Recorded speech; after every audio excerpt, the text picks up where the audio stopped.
I'm going to focus on acoustical properties of noise-absorbing materials, which in this case will be mainly porous media.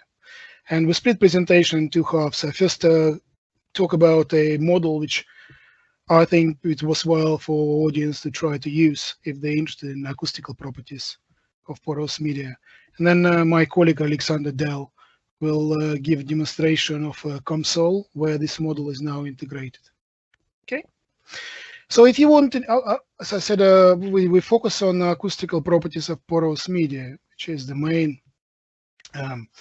noise control material. Probably 90% of application rely on porous media for noise control.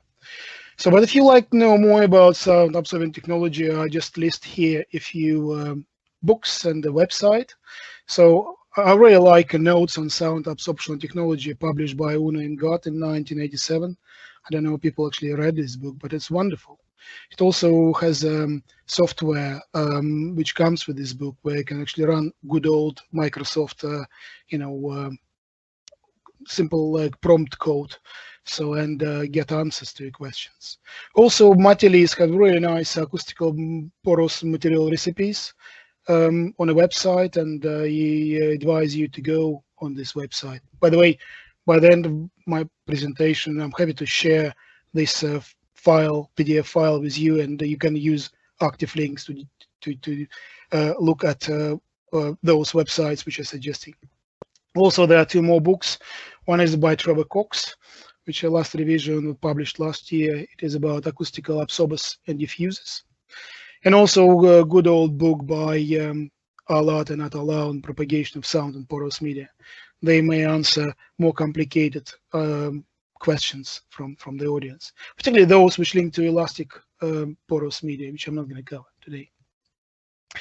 Okay, well, the outline of my talk, I talk about main types of porous media, which are used for noise control. Then I talk about acoustical properties of porous media, basically how this media is modeled. And then I talk about parameter relations, which is something you may find quite new. Then I show you some of the results, and then I draw conclusions. And afterwards, Alexander Dell will show you an example with the console software. Okay, well, there are mainly three types of porous media used, which can be used for noise control. One is the granular materials. Here I show example of glass beads, which is probably most simple type of porous media, granular media. So it can come in all kind of things like sands and particles and things like that, percolite and other things, which basically inherently porous. Aerogels, granulated aerogels, another class, which is very good absorber. Also widely used in automotive applications, airspace foams. So here you've got a picture of reticulated melamine foam. It was taken actually at the University of all the pictures here were taken at the University of Sheffield. And finally, it's fibrous media. So building acoustics normally controlled by fiberglass and rock wool and goodness knows what. So, but also polyester fibers begin to advance in this area because of the recycling issues. So all these old bottles and things like that. So basically, extruded into fibers, which are very good absorbers. Okay, so how they normally use. So it's not very rocket science. Basically, normally we have a layer of material, which is porous, whether it's granular media, fibrous media, or foam. So normally this material has impedance, which is characteristic impedance, and a wave number. They're frequency dependent.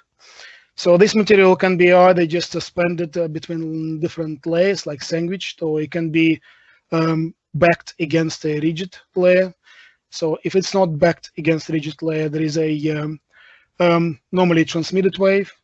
So the incident wave which comes onto this material propagates inside the layer, and some of it reflects from the surface, some of it reflects from the back. And as I say, if there is a medium which is infinite impedance medium, then some of the energy will propagate through this layer. Normally, we talk about airborne acoustics, so therefore the normally density of air and sound speed in air here.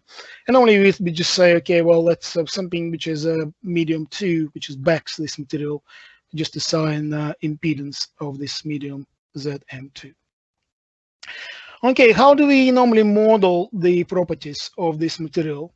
There are a number of models, and probably Francois Xavier and his lovely website can give you a better view, and I'm going to waste our time and your time on this. Basically, I suggest that one of the most popular models to predict the acoustical properties of these materials is the so-called Johnson-Chamfort-Alain LE BOT model. So I refer you to the original publication by Alain and Chamfort from 1992. What this model does, it basically predicts two fundamental properties of porous media. One is the dynamic density of air trapped in the material pores. By the way, here I'm talking about open cell porous media, because closed cell normally is controlled by other things than I'm talking about here. So, and also dynamic compressibility of the air which fills the pores. So these two quantities, they functions of many parameters, and two sets of parameters. One is the parameters for the fluid which fills the pores, in this case it's air, such as density of air and the dynamic viscosity of air, Prandtl number, ambient pressure of air, and the ratio of specific heats. And these parameters, they don't depend on porous media, they're just fixed for the given fluid. But then there are many more parameters which basically to do with the microstructure. And these parameters are such as tortuosity, which is to do with the twistiness of the path which sound wave takes in the material pores to propagate. Then viscous flow resistivity of the pores, or the ease with which sound can propagate in the material. Material porosity, which is open porosity or the proportion of open and connected pores. And viscous characteristic lengths here. In the case of dynamic compressibility, there are two more parameters added, such as thermal flow resistivity and thermal characteristic lengths. Again, I know that these parameters, so these properties, the density and compressibility, are frequency dependent, so they do depend on the frequency of sound. So basically, these two expressions, they function of 6 non-acoustical parameters which describe properties of porous media. Okay, if we know the dynamic density and complex compressibility, then we can predict those two properties I showed you in the previous slide. These are the characteristic acoustic impedance and complex wave number. And these properties, again, actually, they useful intermediate properties, but it's not something which actually tell us how good absorber really is. So it's normally the normalized surface impedance of the actual geometrical layer with thickness h is of importance. And it is given by this expression when that this is the characteristic acoustic impedance of the porous medium. This is the impedance of the backing fluid or space, and this is the wave number. And again, if this is a hard, if the backing layer is a hard back wall, so then this become infinity, and this expression reduces to much simpler one. Okay, once we know the normalized surface impedance, then we can actually move to something which is more engineering. And normally engineering stuff is the it's the reflection coefficient, which is complex and depends on the surface impedance. Absorption coefficient, which is a very useful property, basically it tells us how or what's proportion of the energy, incident energy actually absorbed. And the transmission coefficient, which tells us the proportion of the amplitude of the sound wave which propagates through the layer. So all these three all these three things are actually measurable directly. So with a reasonably standard setup, or for example, impedance tube setup. So how do we predict them? Okay, so well, in order to predict them, we need to know, in the case of Johnson-Champeau-Allat model, 6 parameters: viscous flow resistivity, thermal flow resistivity, porosity, tortuosity, viscous characteristic length, and thermal characteristic length. And this is a lot of parameters. If you actually, for example, look at the standard cosmological model, it only uses 6 parameters. So basically, this model is actually as complex as the whole cosmological model. So, and that's not right in my view. So I think something can be done about it. Particularly, the reason actually is if you think how many parameters we can actually measure. So we only generally measure only 2, which is the viscous flow resistivity. It is measured with the ISO 9053 standard generally, and porosity, which is measured with standard porosimeters, for example, BET, or by finding. So I was saying actually there are other parameters like tortuosity, viscous characteristic lengths, thermal characteristic lengths, and thermal flow resistivity are rarely measured. And I was saying actually, if you think the model itself with 6 parameters is very unnecessarily complex. So for example, standard cosmological model also has 6 parameters. So basically, this model is as complex as standard cosmological model. And in my view, it's not quite right. So myself and my colleagues did have a look into this, and we discovered that this model can be nicely reduced to basically half of the parameters. And this is what I'm going to tell you now. So basically, originally in 2016, and then again in 2019, we published a couple of papers in JASA, which we showed that these 6 parameters can be basically expressed as a function of 3 parameters only. And these 3 parameters are all directly measurable. And these are porosity, median pore size, and standard deviation pore size. And these parameters not only measurable, they're really easy to understand the meaning of. So actually, people who are not acousticians, like chemical engineers or material scientists, geotechnical guys, they understand the meaning of this. So therefore, it is maybe very attractive for them to use Johnson-Champeau-Allat model, but with a reduced amount of parameters, all of which are measurable. So also what we did, we also introduced alternative expression to Johnson-Champeau-Allat model, which by and large look exactly like Johnson-Champeau-Allat model, but they are better in terms of the asymptotic behavior at low frequency. And this basically, again, for dynamic density and complex compressibility, which are expressed via these functions, which are basically viscosity correction functions, which are basically rational approximations, which depend on 3 parameters only. Again, on porosity, median pore size, and standard deviation in the pore size. Okay, so basically, what I need to tell you is, well, so how they depend on this. So, and what is the dependence? So, first of all, the tortuosity we showed that actually depends on 1 parameter only, which is standard deviation on the pore size. By the way, these expressions are given for the case when the pore size distribution in the material is approximated with a log normal. So basically, sigma s is the standard deviation in terms of log normal units. So basically, if the standard deviation in the pore size distribution is 0, then tortuosity is 1. And that makes physical sense. The pore is straight, so actually the path is straight, so therefore it's actually equal to 1. Also, the viscous flow resistivity is inversely proportional to the squared of the median pore size. And it's directly proportional to the exponential term which contains standard deviation pore size. Standard deviation increases, flow resistivity increases. Pore size decreases, standard deviation increases. Makes sense. Similarly, thermal flow resistivity is also inversely proportional to the median pore size, but it's also proportional to the exponential with the negative argument. So basically, if the standard deviation increases, the thermal flow resistivity decreases. And normally, thermal flow resistivity is always less than viscous flow resistivity. So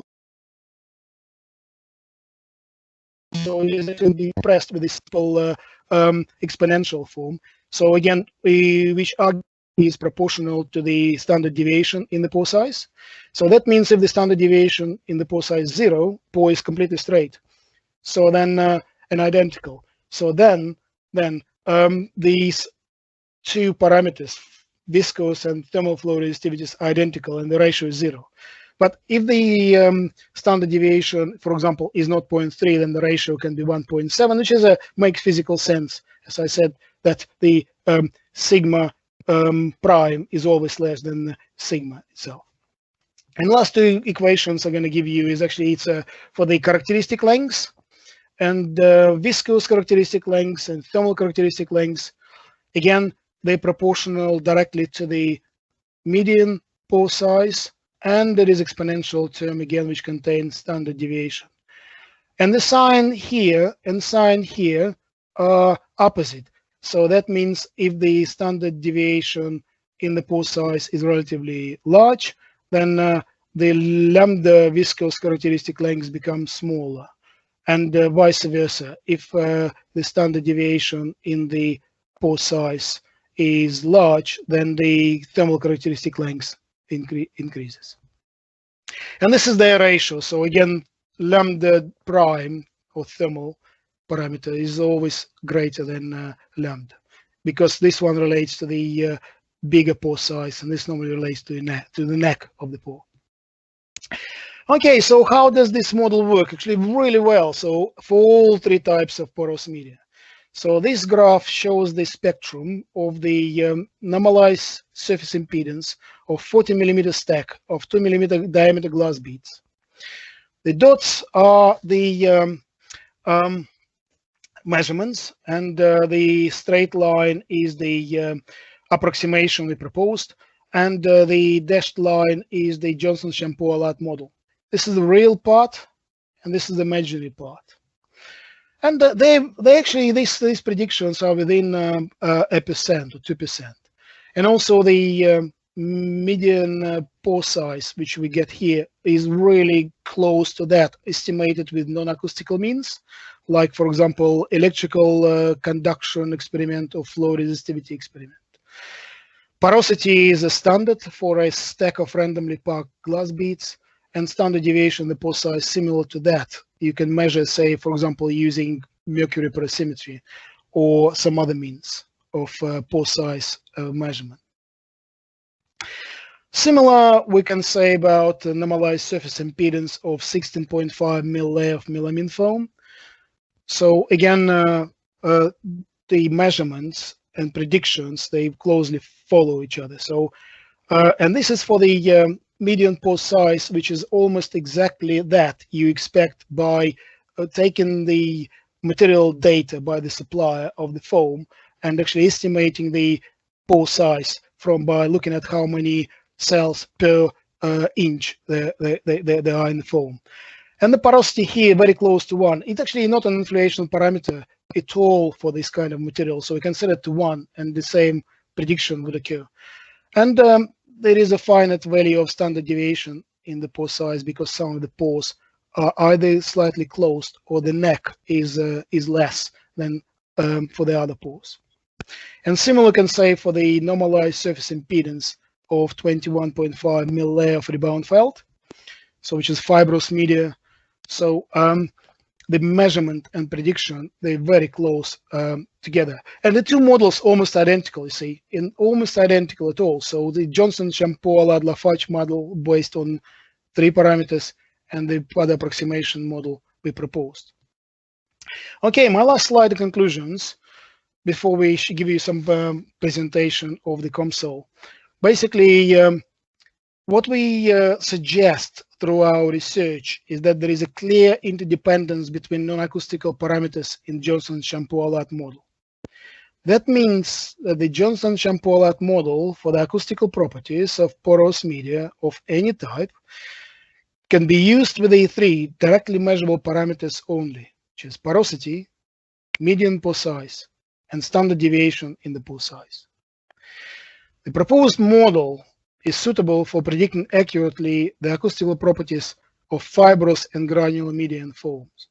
And this model is now incorporated in AlphaCell software, which Francois Xavier and his colleagues can demonstrate to you later on, and a COMSOL software, which we demonstrate to you in the next few minutes, to predict sound propagation in the presence of porous media, and actually through the complex sandwich structures, so which incorporate porous media, and also the data and code showed to generate the graphs can be found on this Google Drive, and I'll send you a copy of this presentation. You can find the link and play with this yourself at your leisure. Thank you so much.